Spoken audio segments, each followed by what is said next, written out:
We're talking about legal prescription drugs like Percocet, oxycodone, and Xanax.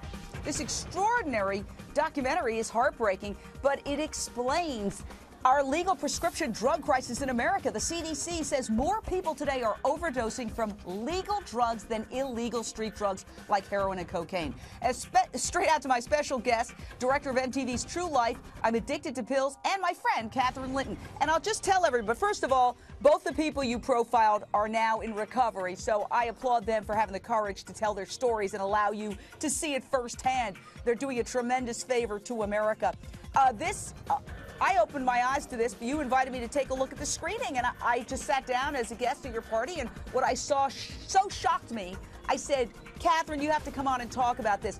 Now, this woman is in Kentucky, I believe, but is this typical? I mean, is this happening all over the country? Yes, prescription drug abuse is happening all over the country. We picked Courtney and Dan for this show, but we got submissions from all over the country. It's one of the, aside from alcohol, prescription pill addiction is one of the growing addictions in this country. It's so easy for these kids to get pills. They can find it in their medicine cabinets. There's pill parties for kids. So I can't tell you how many submissions we got from all over the country. This is not a Kentucky problem. This is not a Florida problem. This is an American problem, prescription pill abuse. Well, I know you told me when we were watching this that you were crying at certain points while this was happening, and you tried to, remain objective, but I don't know how you could remain objective when you see that adorable little 5-year-old boy crying for his mom. We'll show that clip in a second. Again, I admire Courtney and Dan for having the courage to share their horrific addictions. They're now both in recovery, and I hope that they stay clean and sober. 29-year-old Dan lives in Florida, where the whole state has cracked down on pills, so they're much harder to get. His addiction is so bad, he started injecting the pills into his arm, and when he couldn't get pills, he turned to heroin. This is pretty dark. So for the past week, we've only been buying heroin. Oh, yeah, dude. There it is.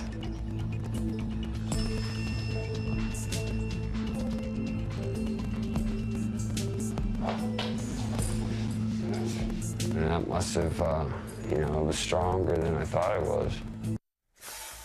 Again, he is now sober. Dr. Drew, thank you for joining us tonight. This is a crisis. Why isn't this priority #1 in our country? And who, most important, who is to blame for this crisis of mood-altering, highly addictive prescription drugs, which are supposed to be administered under a doctor's supervision, but are now the #1 recreational drug crisis in America? The sad reality is, and this is something that's been going on for close to a decade now, and it's been a tsunami. I've been yelling about it for years. I've been talking about it every single week on my program. The fact is that when patients are cocaine addicts, if they're heroin addicts, if they're alcoholics, they don't die of their illicit drug use. They die when they get to pills.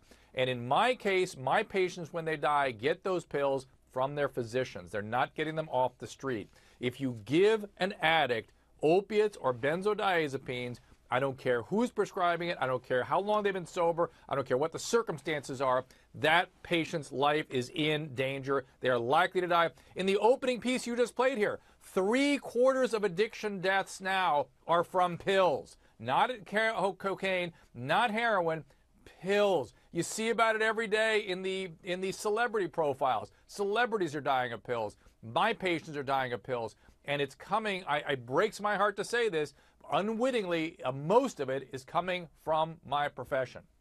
Oh, I absolutely agree with you, Dr. Drew. Catherine Linton, I mean, so many people tell me, because they know I'm in recovery, 18 years from alcoholism, oh, I just had a little back pain and my doctor gave me these incredible mood-altering pills. I mean, how come, who's to blame in your opinion?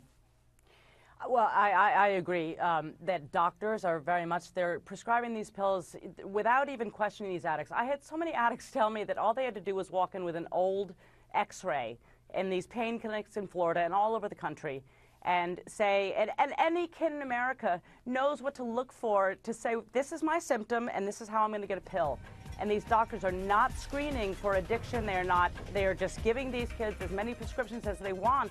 It's easy to get in this country. That is the problem. I believe it's the doctors and our lack of treatment systems in this country. You were talking and earlier. the drug companies running the government. Right. They have 2 lobbyists for every member of Congress, according to some reports. Jane, Yeah. listen to me. There are laws on the books that if doctors don't prescribe pain medicine when a patient complains of pain, they can be guilty of a criminal offense. So doctors are being forced by the legal system to prescribe, and they're undertrained on identifying addiction and understand the implications of giving an opiate or benzo to a drug addict. It's a life-threatening phenomenon.